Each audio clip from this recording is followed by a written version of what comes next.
Hi guys, welcome to Chetan Bharat learning. आज की class में हम मराठास के बारे में स्टडी करेंगे। किस तरह से पहले बीजापुरी एंड देन मुगल्स के साथ लड़ाई करके मराठास अपना एक इंडिपेंडेंट किंगडम कार्व आउट करते हैं under the leadership of Chhatrapati Shivaji Maharaj. तो आज की क्लास में हम मराठा स्टडी करेंगे। कल हमारी लास्ट क्लास होगी, कल आपका एक एक्स्ट्रा क्लास है एंड उस क्लास में हम भक्ति एंड सूफी मूवमेंट्स को कवर करेंगे। साथ में जो मिसलेनियस कल्चर वाला पोर्शन है वो किस तरह से टैकल करना है उसके रिगार्डिंग मैं आपको गाइड करूंगा एंड पीडीएफ आपको स्टडी करने के लिए दूंगा। तो आज की क्लास हम स्टार्ट करते हैं रिगार्डिंग दी मराठास। सबसे पहले हम बात करेंगे छत्रपति शिवाजी की अर्ली लाइफ के बारे में। इनकी लाइफ रिलेटेड फैक्ट्स हमारे एग्जाम पॉइंट ऑफ व्यू से इंपॉर्टेंट हो सकते हैं। He was born at Shivner fortress in Poona 1630। Year important नहीं है लेकिन शिवनेर फोर्ट्रेस आप याद रखिएगा। फादर थे इनके शाहजी भोंसले। शाहजी भोंसले पहले अहमदनगर सुल्तान्स को सर्व करते थे, अहमदनगर की एडमिनिस्ट्रेशन का पार्ट थे।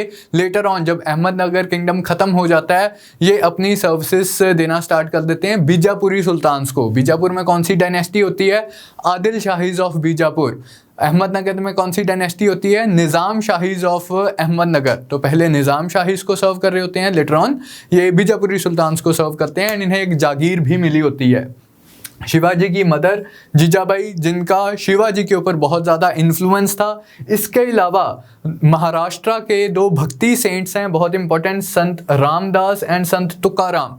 इन दोनों भक्ति सेंट्स का भी शिवाजी के ऊपर बहुत इन्फ्लुएंस था। तो इनकी मदर ये संत रामदास एंड तुकाराम, इन्होंने काफ़ी इन्फ्लुएंस किया है शिवाजी की थिंकिंग को। अब इनके पॉलिटिकल करियर की बात करते हैं। As far as his early career was concern, बहुत छोटे होते हैं ये, मतलब 7-8 साल के ही होते हैं जब इनके फादर की डेथ हो जाती है एंड ये अपने फादर की जागीर को सक्सीड करते हैं पूना में। लेकिन क्योंकि उस टाइम पे ये माइनर होते हैं, इन्हें इतनी समझ नहीं होती, तो इनके गार्डियन होते हैं दादाजी कोंडेव। इनके टीचर भी होते हैं, इनके गार्डियन भी होते हैं। उनकी देखरेख में ये अपनी जागीर की देखरेख करते हैं, जागीर को संभालते हैं। उसके बाद इनकी भी जब डेथ होती है 1647 में, 17 ईयर्स की उम्र में ये अपनी जागीर का इंडिपेंडेंट कंट्रोल अज्यूम करते हैं एंड उसके बाद एक प्रोसेस स्टार्ट होता है टेरिटोरियल कंक्वेस्ट का। क्योंकि इनकी जागीर पहले तो बीजापुरी डोमेन में सिचुएटेड होती है, तो ये बीजापुरी सुल्तान्स के अगेंस्ट रेड्स करके, मिलिट्री कन्फ्लिक्ट्स करके, मिलिट्री कॉम्बैट करके ये कुछ एरिया धीरे धीरे करके एक्सपैंड करना स्टार्ट करते हैं। बीजापुरी सुल्तान्स इन्हें एक रिबेल की तरह ट्रीट करते हैं, इन्हें सप्रेस करने की कोशिश करते हैं, लेकिन शिवाजी अपने साथ मराठा पेजेंट्स को जोड़ते रहते हैं। इस तरह से ये एक्सपैंड करते हैं।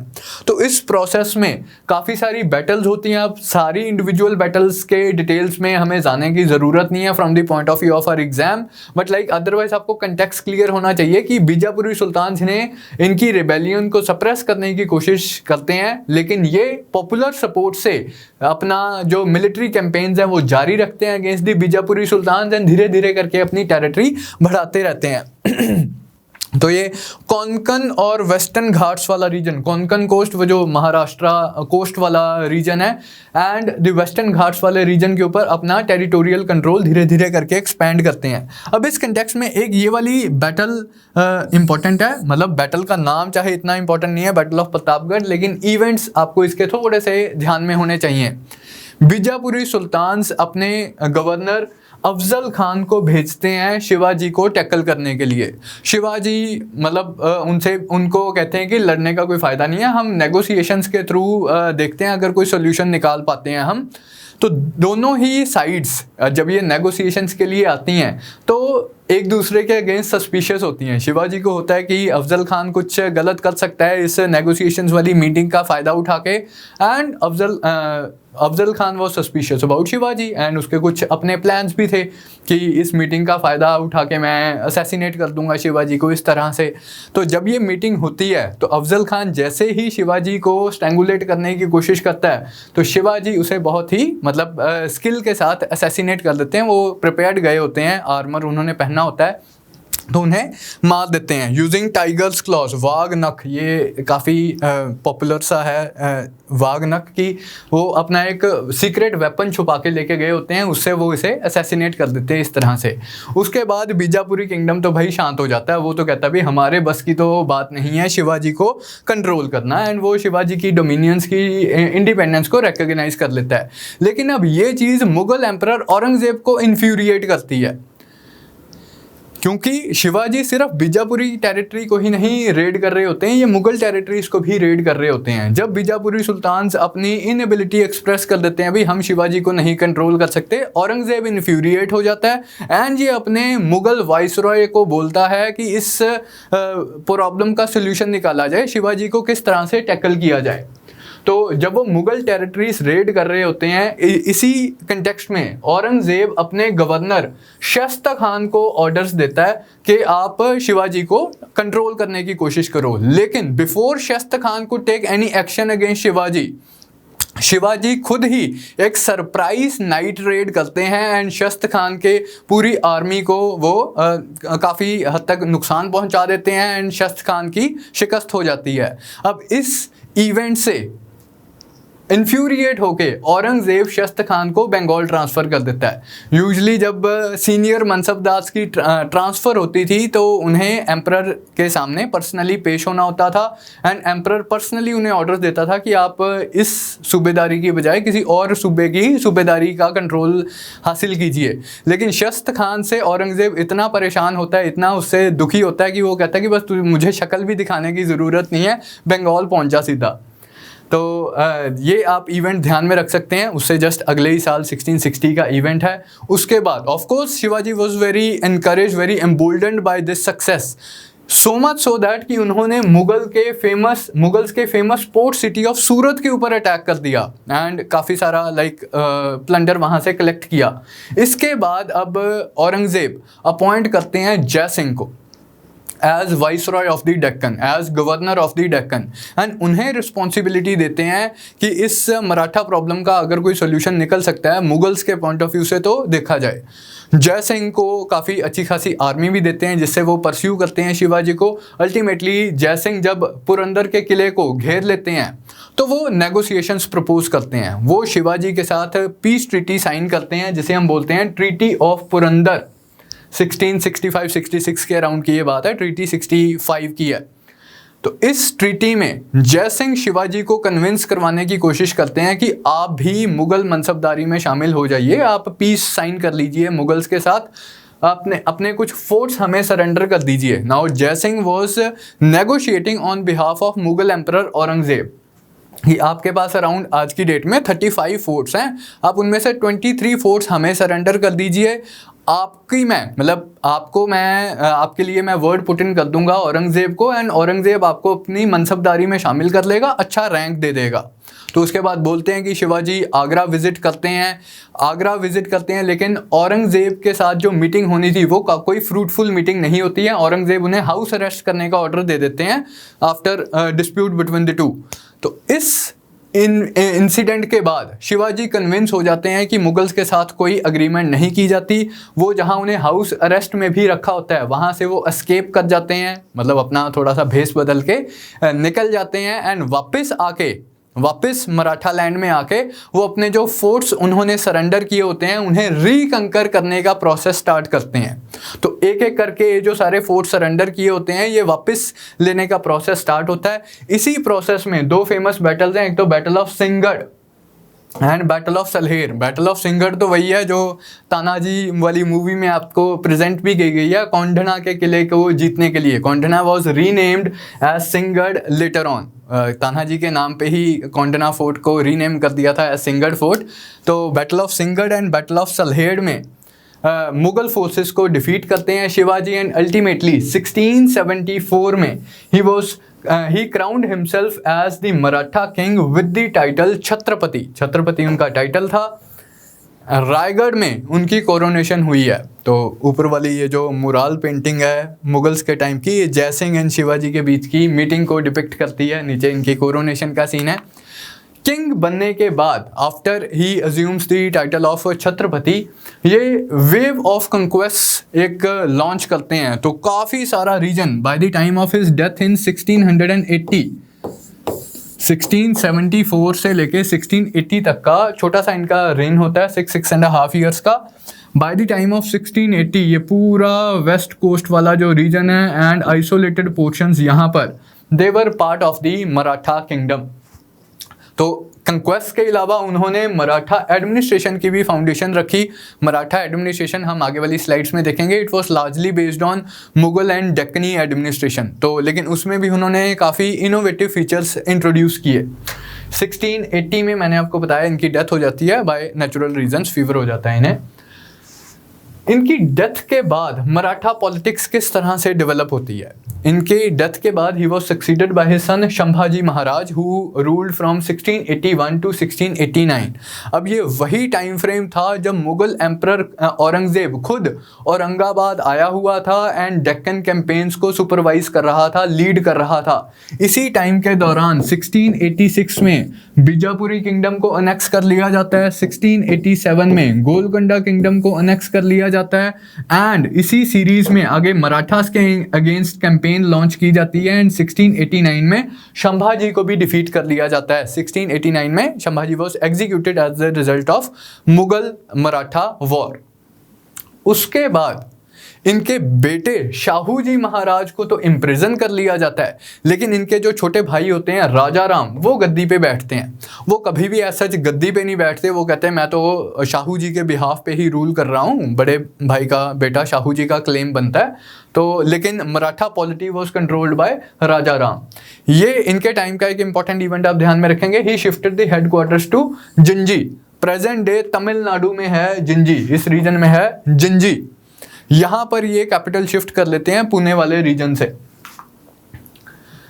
तो मराठा रिबेलियन कंटिन्यू करती है इस टाइम पे। हमने कल की क्लास में, औरंगजेब वाली क्लास में हमने देखा था कि जैसे ही संभाजी महाराज को असैसिनेट किया जाता है तो पॉपुलर मराठा रिबेलियन स्टार्ट हो जाती हैं। कभी यहाँ रिबेलियन हो रही है, कभी वहाँ रिबेलियन हो रही है। Through out the Maratha land जहाँ भी मराठाज एग्जिस्ट कर रहे थे वो रिबेल कर रहे थे अगेंस्ट द मुगल स्टेट। जिन रिबेलियंस का लीडर था राजा राम, जो कि संभाजी के छोटे भाई थे। इन्हीं रिबेलियंस के चलते चलते अब मुगल्स परस्यू कर रहे हैं मराठास को, मराठास रिबेल कर रहे हैं। कभी मुगल्स विक्टोरियस होते हैं, कभी मराठास विक्टोरियस होते हैं। तो ये प्रोसेस चले जा रहा है। औरंगजेब कभी भी इस रिबेलियन को कंप्लीटली सप्रेस नहीं कर पाता है एंड अल्टीमेटली उसकी साउथ में ही डेथ हो जाती है। ये बात तो हम लास्ट क्लास में ऑलरेडी देख चुके हैं। मराठास वाली साइड पे क्या हो रहा था, तो राजा राम की डेथ होती है 1700 में। उसके बाद इनके माइनर सन होते हैं शिवाजी 2, लेकिन क्योंकि अभी वो इन्फेंट होते हैं तो इनकी जो मदर होती है यानी कि राजा राम की जो वाइफ होती हैं, विडो होती हैं ताराबाई, वो मराठा पॉलिटिक्स को अपने कंट्रोल में कर लेती हैं। शाहू जी इम्प्रिजन्ड हैं, राजा राम की डेथ हो गई है, तो राजा राम की widow Tarabai becomes the dominant figure in the Maratha politics. अब इनकी लीडरशिप में मराठास रिबेल कर रहे हैं against the Mughal state. Ultimately 1707 में औरंगजेब की डेथ होती है। He was succeeded by next Mughal emperor Bahadur Shah. Bahadur Shah कोई बहुत ज़्यादा कैपेबल रूलर नहीं थे। ये one of the important nobles थे बहादुर शाह के ही जुल्फ़िकार खान, जिन्हें रिस्पॉन्सिबिलिटी दी थी साउथ इंडिया की। तो जुल्फ़िकार खान एक प्लान डिवाइस करते हैं कि मराठा वाले फ्रंटियर पर पीस अचीव करने के लिए क्या किया जा सकता है। वो कहते हैं कि यहाँ पर as of today Maratha politics is controlled by Tarabai, but we also have Shahu ji Maharaj हमारे पास इम्प्रिजन्ड। हम एक काम करते हैं, शाहू जी महाराज को रिलीज़ कर देते हैं। हो सकता है उससे मराठा पॉलिटी थोड़ी सी वीकन हो जाए, इनमें आपस में कोई डिवीजन सी पैदा हो जाए। शाहू जी अपना थ्रोन क्लेम करें, क्या पता ताराबाई थ्रोन देना चाहती है उन्हें या नहीं। अब राजा राम तो चाहता था कि मेरे भैया का बेटा ही सक्सीड करेगा, लेकिन क्या ताराबाई भी इस इंटेंशन से हैं या नहीं है। तो देखते हैं, शायद मराठा पॉलिटी थोड़ी सी वीकन हो जाए, डिवाइड एंड रूल अगर हम कर सकते हैं तो। वही हुआ। शाहूजी आकर अपना थ्रोन क्लेम करते हैं, लेकिन ताराबाई को ये चीज़ मंजूर नहीं होती है। तो that leads to civil war between the followers of Tarabai and Shahuji Maharaj. इस सिविल वॉर में अल्टीमेटली बैटल ऑफ खेद में शाहूजी महाराज ताराबाई को डिफीट कर देते हैं एंड गद्दी पे बैठते हैं विद द टाइटल छत्रपति। तो now Shahuji Maharaj becomes Chhatrapati 1708 onward. 1708 से 1749 तक शाहूजी महाराज गद्दी पे बैठते हैं। लेकिन यहां पर अब एक चेंज भी आता है मराठा पॉलिटी में। 1708 में जब शाहूजी महाराज 1707 के एंड में एंड 1708 के स्टार्टिंग में जब शाहूजी महाराज हराते हैं ताराबाई को, तो वो इसलिए पॉसिबल हो पाता है क्योंकि he was supported by his able Peshwa, his able chief minister Balaji Vishwanath. तो इस पीरियड के ऑनवर्ड्स, शाहूजी के पीरियड के ऑनवर्ड्स क्या एक चेंज आती है मराठा पॉलिटी में कि जो छत्रपति का ऑफिस होता है उसकी इंपॉर्टेंस थोड़ी सी कम हो जाती है, उसकी सिंबॉलिक इंपॉर्टेंस रह जाती है, जबकि रियल पावर होती है, जो एक्चुअल पावर होती है, वो पेशवा का ऑफिस एग्जीक्यूट करना स्टार्ट कर देता है। एक्चुअली काम जो कर रहा है, डिसीजंस ले रहा है, वो पेशवा का ऑफिस ले रहा होता है, जो भी पेशवा होता है at that point of time. लेकिन सिंबॉलिकली मतलब साइन करवा लिए जाते हैं, प्रेसिडेंट बन जाते हैं छत्रपति, प्राइम मिनिस्टर बन जाता है पेशवा। तो कुछ वैसा सा सिस्टम इस्टेब्लिश हो जाता है from the times of Peshwa Balaji Vishwanath, या आप बोल सकते हैं from the time of Chhatrapati Shahu Maharaj. Next आते हैं कुछ like before we actually discuss the reign of Peshwas, थोड़ा सा शिवाजी की एडमिनिस्ट्रेशन के बारे में डिस्कशन कर लेते हैं। शिवाजीज एडमिनिस्ट्रेशन, इनके किंगडम को बोला जाता था स्वराज्य या फिर मुल्क के कायदम। इनफैक्ट दो पार्ट्स में डिवाइड किया जाता था मराठा किंगडम को, स्वराज्य एंड साम्राज्य, स्वराज्य एंड साम्राज्य। जहां तो डायरेक्ट कंट्रोल होता था मराठा किंग का, that portion was known as Swarajya. जो एक लार्जर एरिया होता था जहाँ की पॉलिटिक्स को मराठास कंट्रोल करते थे, जहाँ मराठास का इन्फ्लुएंस जाता था, उस लार्जर रीजन को बोलते थे साम्राज्य। टैक्स कलेक्शन के पॉइंट ऑफ व्यू से भी एक डिफरेंस था, वो मैं लेटर ऑन अगले वाली स्लाइड्स में आऊँगा। बट अभी के लिए मतलब जो प्रॉपर किंगडम है, जहाँ पर एडमिनिस्ट्रेशन एग्जिस्ट कर रही है, जहाँ पर अफसर एग्जिस्ट कर रहे हैं, जहाँ proper law and order and system exist कर रहा है, दैट पोर्शन वॉज स्वराज्य। यहाँ किस तरह की एडमिनिस्ट्रेशन थी?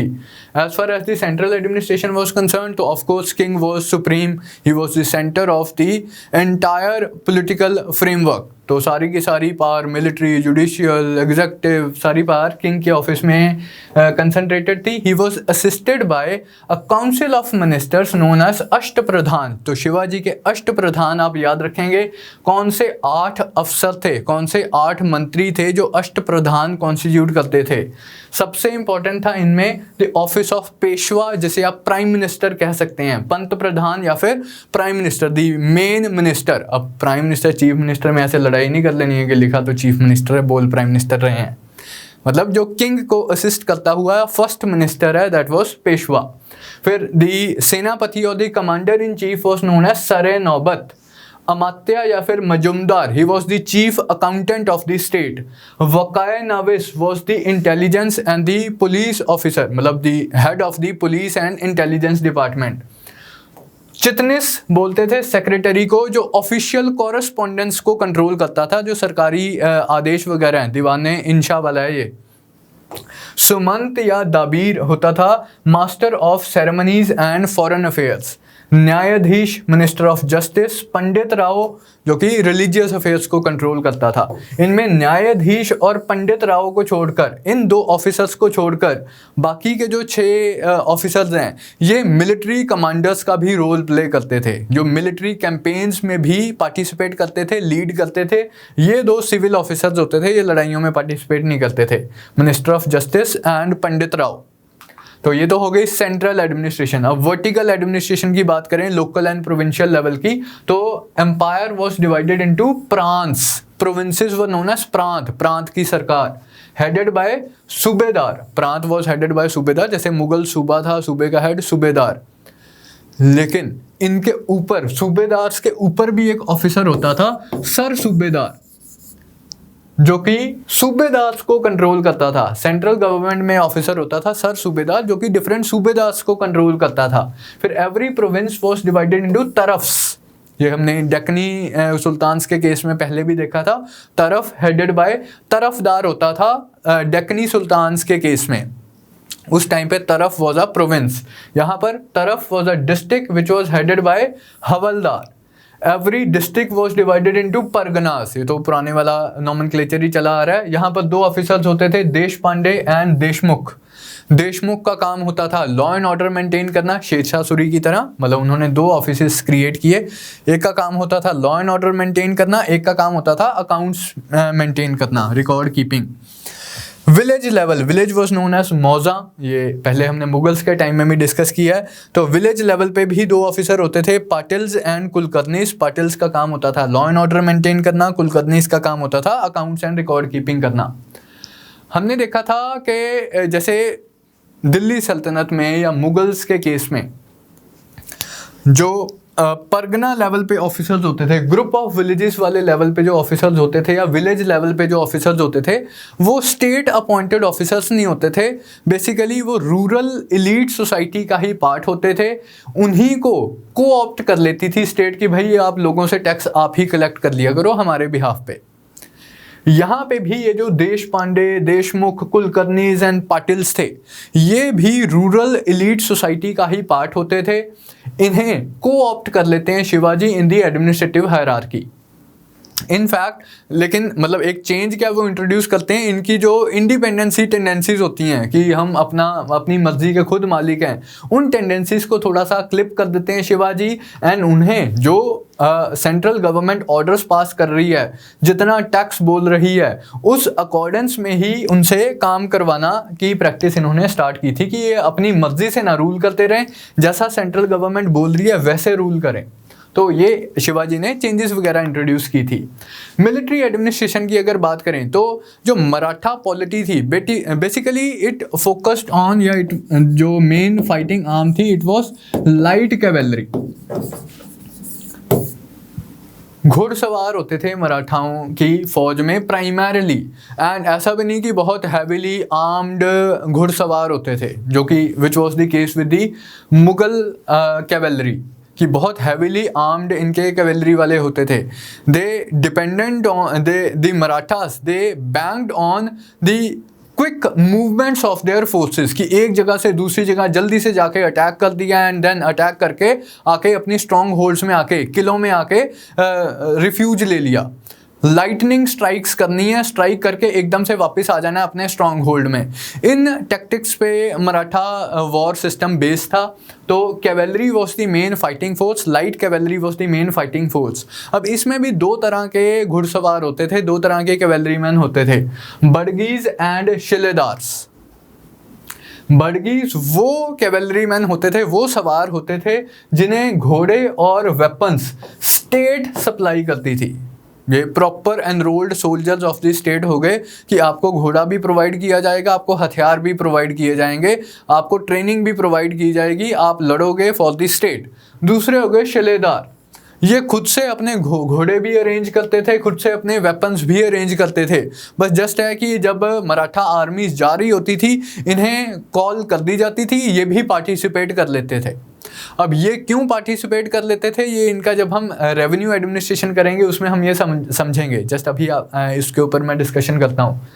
फिर मैंने आपको बताया कि मराठास क्विक अटैक्स करते थे, अपनी स्ट्रॉन्ग होल्ड्स में आगे रिफ्यूज ले लेते थे, जहाँ लाइक जिन स्ट्रॉन्ग होल्ड्स को बहुत अच्छे से डिफेंड किया जा सकता था, वो किले। तो फोर्ट्स की बहुत इंपॉर्टेंस थी मराठा पॉलिटी में, कि जो हिल फोर्ट्स को कंट्रोल करेगा वही इस पूरे एरिया को कंट्रोल कर लेगा। डेक्कन वाले जो वेस्टर्न घाट्स वाले एरिया है उसे कंट्रोल कर पाएगा, क्योंकि इतनी हाइट पे सिचुएटेड फोर्ट्स को सीज टैक्टिक्स से कंकर करना बहुत मुश्किल होता था। तो फोर्ट्स की बहुत इंपॉर्टेंस थी मराठा पॉलिटी में। इनफैक्ट मतलब ये इतने इंपॉर्टेंट थे कि किसी सिंगल ऑफिसर को फोर्ट्स का कंट्रोल नहीं दिया जाता था। जैसे महमूद गवा ने जो चेंजेस वगैरह इंट्रोड्यूस किए थे कि एक प्रोविंशियल गवर्नर के पास सिर्फ प्रोविंस का एक ही किला होगा। अगर सारे किलों का कंट्रोल एक प्रोविंशियल गवर्नर को दे दिया जाएगा तो प्रोविंशियल गवर्नर अपनी इंडिपेंडेंस प्रोक्लेम कर लेगा। ये बहुत चक्कर था। तो ये चीज़ शिवाजी को भी मालूम थी कि अगर एक ऑफिसर को मैंने फोर्ट्स का कंट्रोल दे दिया, ये तो मेरी बात ही नहीं मानेगा। तो उस चीज़ को काउंटर करने के लिए शिवाजी किस तरह से इसका सोल्यूशन निकालते हैं। वो कहते हैं कि हर किला 3 ऑफिसर्स द्वारा कमांड किया जाएगा। किसी सिंगल ऑफिसर को मैं रिस्पॉन्सिबिलिटी नहीं दूंगा पूरे के पूरे किले की मैनेजमेंट की। सरे नौबत होगा, वो आर्मी कमांडर होगा, वो फोर्ट का किलेदार होगा, फोर्ट का कमांडर होगा। हवलदार के पास ओवरऑल मैनेजमेंट की रिस्पॉन्सिबिलिटी होगी कि हेड ऑफ द फोर्ट कौन है, हवलदार, जिसमें वो लोगों का वेलफेयर भी देख रहा है, जो लोग अंदर किले के अंदर रह रहे हैं, जनरल मैनेजमेंट भी देख रहा है। आर्मी कमांडर है सरे नौबत, जो कि सरे नौबत हमने देखा था, word was used even for the commander in chief of the Maratha state. Individual level पे जो छोटा सरे नौबत है वो फोर्ट का आर्मी कमांडर होता था। Havaldar general head of the fort. Sabnis वो होता था जिसके पास किले की चाबियां होती थी, मतलब किले का जो एक्सेस कंट्रोल कर रहा था एंड इंश्योर करता था कि सारे ऑफिसर्स अपने काम पे आ रहे हैं, अपनी ड्यूटीज़ कर रहे हैं। तो 3 ऑफिसर्स को, मतलब इनमें से ऐसा नहीं है कि कोई सीनियर था, जूनियर था, इसको रिपोर्ट करना है, इसको रिपोर्ट करना है।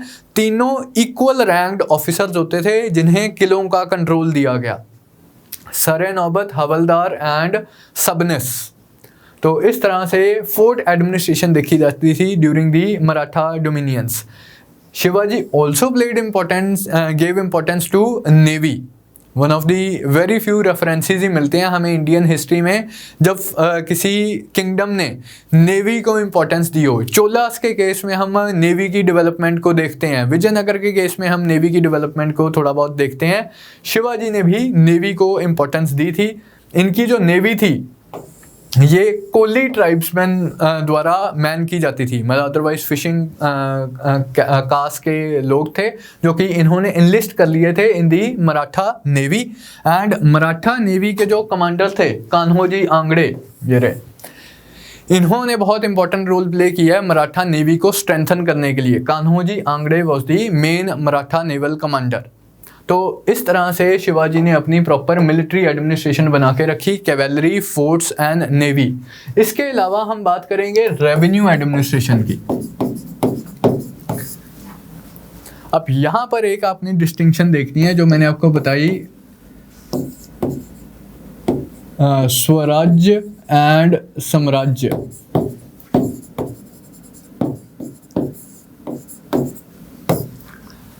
जो स्वराज्य होता था, प्रॉपरली एडमिनिस्टर्ड रीजन होता था, वहाँ तो प्रॉपर टैक्सेशन सिस्टम एग्जिस्ट करता था। कोशिश की गई थी लैंड सर्वेस वगैरह भी करने की, लैंड रिकॉर्ड्स मेंटेन करने की, and proper land revenue collect किया जाता था जिसे माल बोलते थे, which was collected at approximately at 1/4 to 1/6 was the demand of the state.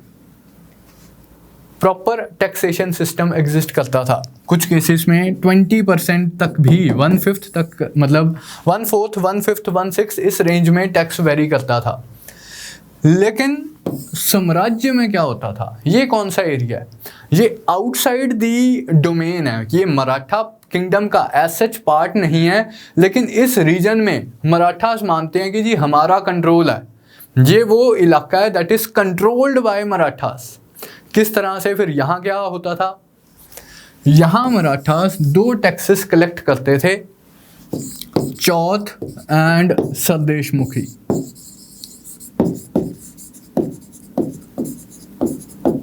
Chauth and sardeshmukhi 1/4, chauth तो नाम से ही ले रहा है, चौथा हिस्सा, तो 1/4 of the produce it was demanded as Chauth.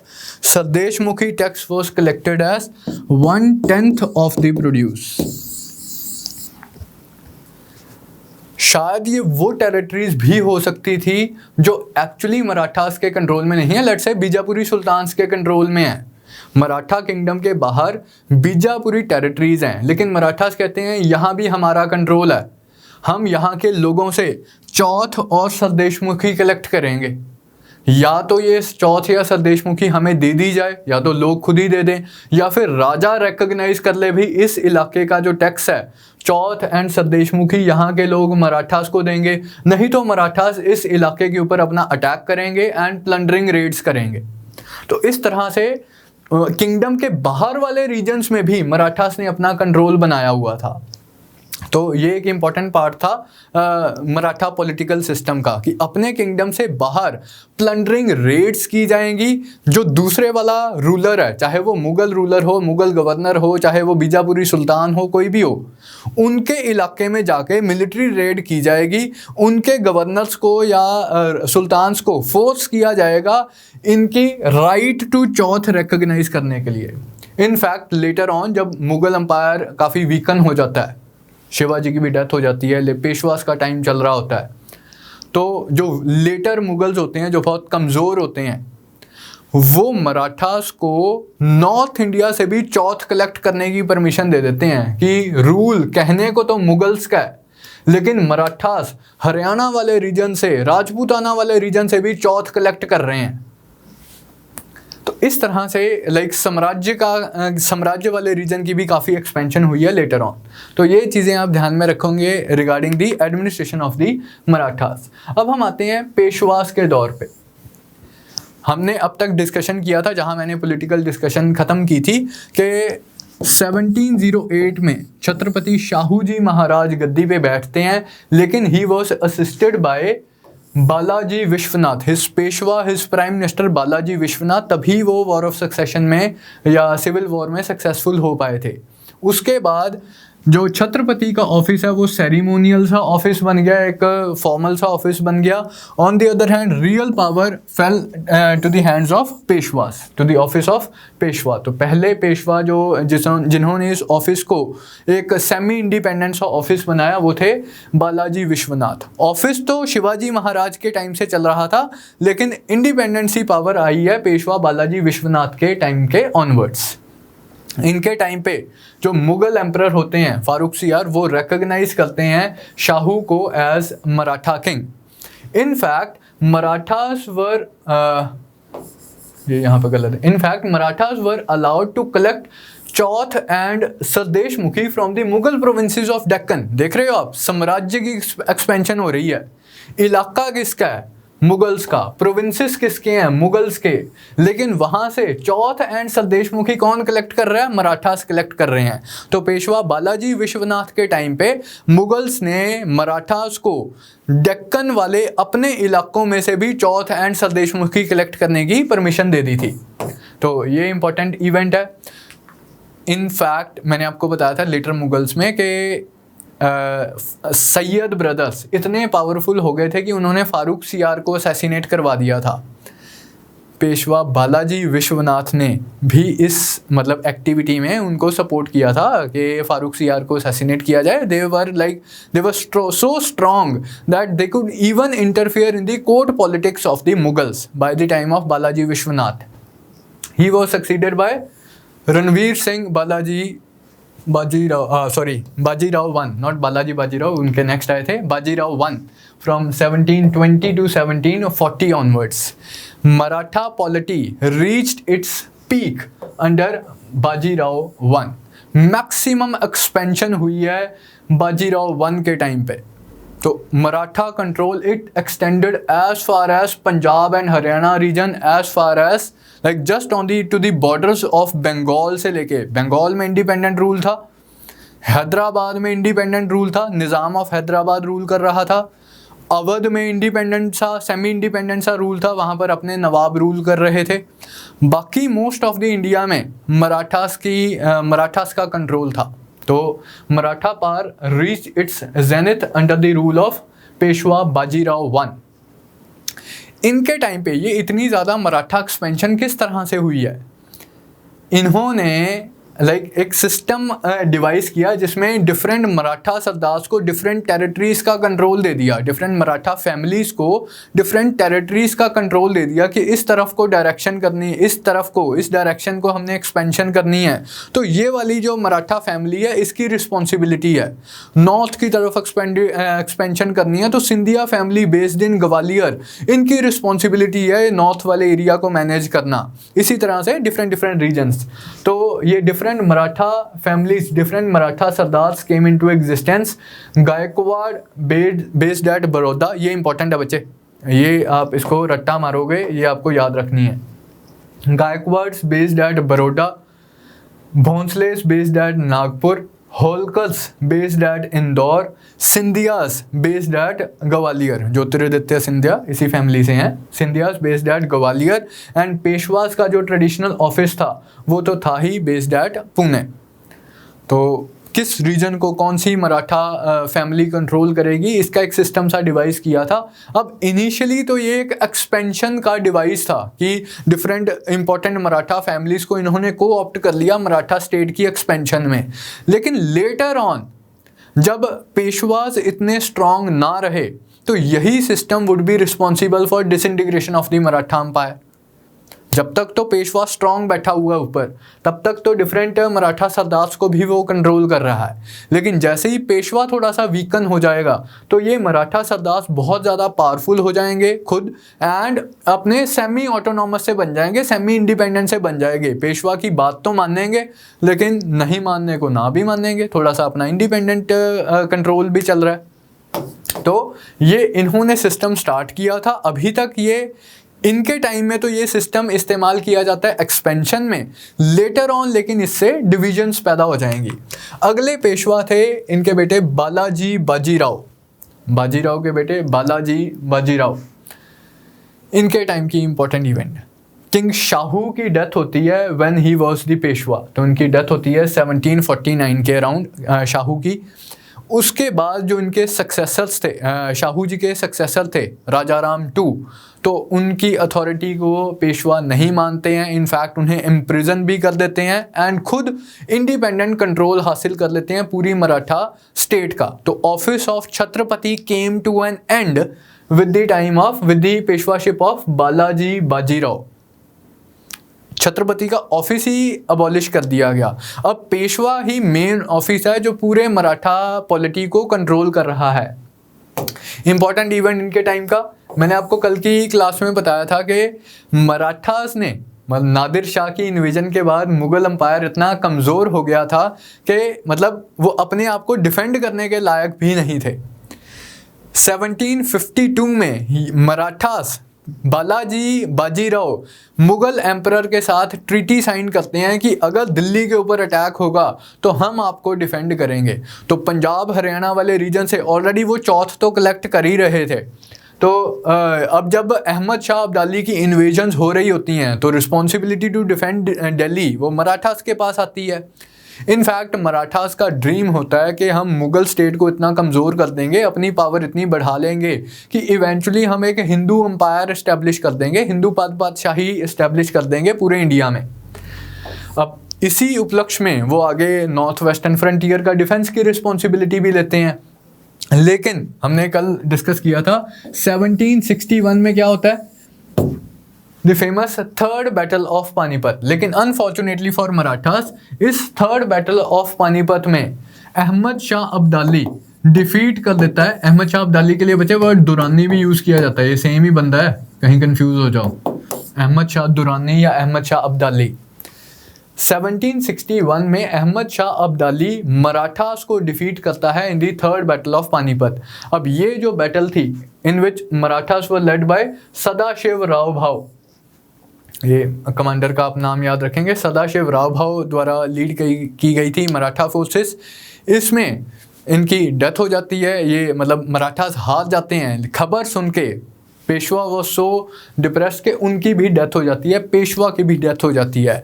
That leads to decline of Peshwaship as well, decline of Maratha kingdom, Maratha empire as well. जो मराठास का ड्रीम था एक हिंदू पातशाही इस्टेब्लिश करने का, वो ड्रीम भी शैटर हो जाता है with the defeat of Marathas in the third battle of Panipat. उसके बाद जो नेक्स्ट पेशवा आते हैं वो रिवाइव करने की कोशिश तो करते हैं मराठा पावर को, कुछ हद तक वो सक्सेसफुल भी होते हैं, लास्ट ग्रेट पेशवा बोला जाता है इन्हें, लेकिन मतलब मराठा पॉलिटी कभी भी रिकवर नहीं कर पाती उस सेटबैक से जो उन्हें थर्ड बैटल ऑफ पानीपत से मिलता है। इनफैक्ट वो जो मराठा सरदार्स जो सिस्टम इस्टेब्लिश किया होता है बाजीराव ने, वो मराठा सरदार्स डिफरेंट रीजन्स में अपने आप को सेमी इंडिपेंडेंट सा डिक्लेयर कर देते हैं, बस अपना इंडिपेंडेंटली सा रूल करना स्टार्ट कर देते हैं। अभी भी वो बोलते तो यही थे कि पेशवा हमारा हेड है, पर करते वही थे जो उनकी मर्जी होती थी। तो डिक्लाइन ऑफ पेशवाशिप हो जाती है after the third battle of Panipat. इसमें आप पानीपत की बैटल के बाद आप याद रखेंगे Madhavrao one, he was the last great Peshwa. इनके टाइम का इंपॉर्टेंट इवेंट क्या है? अब चलो जी, मराठास तो हार गए थर्ड बैटल ऑफ पानीपत। उसके बाद जो मुगल एम्परर है वो तो पहले ही बहुत डरा हुआ था कि यार मैं दिल्ली को कौन डिफेंड करेगा। मराठास ने उसे सपोर्ट किया था कि भैया हम दिल्ली को डिफेंड करेंगे। अब मराठास भी जब हार गए, अब मुगल एम्परर को कौन डिफेंड करेगा? वो बेचारा भाग के चला जाता है अपने वजीर के घर। वजीर होता है इनका नवाब ऑफ अवध, शुजा-उद-दौला।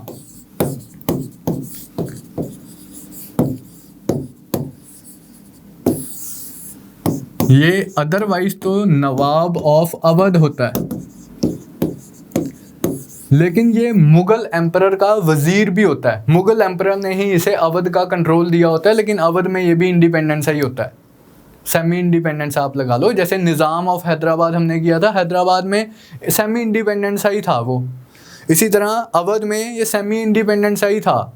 तो मुगल एम्परर अब भाग के चला जाता है अवध कि भाई बहुत डेंजर है, दिल्ली में तो कोई भी अटैक कर सकता है दिल्ली को। अवध में रहते हुए हम मॉडर्न इंडिया में पढ़ते हैं बैटल ऑफ बक्सर के बारे में, बैटल ऑफ बक्सर के बारे में, जो कि 1764 में होती है। बंगाल का नवाब मीर कासिम भाग के आता है नवाब ऑफ अवध के पास। नवाब ऑफ अवध को बोलता है कि देखो यार गोरे आके बहुत परेशान कर रहे हैं मुझे, हमें गोरों को अगेंस्ट लड़ना चाहिए। नवाब ऑफ अवध कहता है बिल्कुल ठीक बात है, लड़ना चाहिए। शाह आलम वहाँ पे बैठा होता है, इसको भी पूछ लेते हैं भैया तू बता तेरा क्या कहना है? कह रहा कि हाँ मेरे को भी लग रहा है कि लड़ना चाहिए। तो ये तीनों स्कीम बना लेते हैं अगेंस्ट दी ब्रिटिश ईस्ट इंडिया कंपनी कि हम इनके अगेंस्ट लड़ेंगे। तो होती है फेमस बैटल ऑफ बक्सर 1764 में। लेकिन अनफॉर्चुनेटली इस बैटल में भी British East India Company defeat कर देती है ये कंबाइंड इंडियन पावर्स को। Mughal emperor Shah Alam II, Shuja-ud-Daula Nawab of Awadh and Mir Qasim Nawab of Bengal, इन तीनों की कंबाइंड पावर को डिफीट कर देते हैं ब्रिटिश ईस्ट इंडिया कंपनी वाले। मॉडर्न हिस्ट्री में इस बैटल में के बारे में डिटेल में पढ़ा जाता है। अब मुगल एम्परर फिर टेंशन में, यार मैं तो सेफ ही नहीं हूँ। But on the other hand Marathas भी थोड़े से रिवाइव होते हैं, मराठा पावर भी थोड़ी सी रिवाइव होती है। माधवराव II मुगल एम्परर से मिलते हैं, उसको बोलते हैं भाई तुझे शर्म नहीं आती क्या? तू एम्परर ऑफ इंडिया है, कहने को तेरा टाइटल शहनशाह हिंदुस्तान है, छुप के बैठा हुआ है तू अवध। कम से कम अपने घर तो आके रह, दिल्ली तो रह, टेंशन ना रहे, हम तुझे डिफेंड करेंगे। तो इनकी एश्योरेंस पे मुगल एम्परर वापस दिल्ली आता है 1772 के आसपास। लेकिन 1772 में ही इनकी डेथ हो जाती है। तो उसके बाद जो मराठा पॉलिटी है वो बहुत ज़्यादा वीकन हो जाती है। पेशवाशिप के लिए इंटरनल लड़ाइयाँ स्टार्ट हो जाती हैं। अब ब्रिटिश इस मौके का फ़ायदा उठा के मराठास के ऊपर अपना कंट्रोल बनाने की कोशिश करते हैं। तो ब्रिटिश कंक्वेस्ट कैसे हुई ये मॉडर्न हिस्ट्री में स्टडी किया जाता है। यहाँ पर मराठास की कहानी मैं ख़त्म करता हूँ as far as medieval India is concern. तो ये सारी बातें आपने ध्यान में रखनी है as far as Maratha polity was concern, as far as Marathas were concern. तो इसके साथ हमारी आज की क्लास ख़त्म होती है। हमने शिवाजी से लेके पेशवाशिप का सारा पीरियड आज की क्लास में देखा with like focus on Shivaji's administration as well. तो ये सारी चीज़ें अगर आप ध्यान में रखेंगे तो एग्जाम पॉइंट ऑफ व्यू से ये मोर देन सफिशिएंट रहेगा। साल सूल जो मैंने लिखे हुए थे वो जस्ट ऐसे रेफरेंस के लिए, रट्टा रुट्टा नहीं लगाना है। आप बस जो जैसे जैसे जो चीज़ें मैं आपको क्लास में बता रहा हूँ उन चीज़ों के ऊपर फोकस रखो। आपके एग्जाम पॉइंट ऑफ व्यू से मोर देन सफिशिएंट ही रहेगा। हम थोड़ा सा एक लेवल ऊपर ही कर रहे हैं, इसके अलावा कि ये भी कर लें वो भी कर लें उसमें जाने की आपको ज़रूरत नहीं पड़ेगी मेरे हिसाब से। तो that is all as far as this class is concern. कल भी आप लोगों की क्लास आएगी जिसमें हम भक्ति एंड सूफी मूवमेंट करेंगे और कंक्लूड करेंगे हमारे इस कंपोनेंट को। तो that's all from my side, thank you. Hi, अगर आपको ये लेक्चर पसंद आया तो हमारे चैनल को सब्सक्राइब कीजिए, और अगर आप यूपीएससी 2021 के प्रीलिम्स के लिए सीरियस हैं तो हमारा क्रैश कोर्स जरूर ज्वाइन कीजिए। कोर्स की डिटेल्स आपको हमारी वेबसाइट, जिसका लिंक डिस्क्रिप्शन सेक्शन में होगा, उस पर मिल जाएंगी। नहीं तो आप हमें कॉल कर सकते हैं नीचे दिए गए नंबर पर।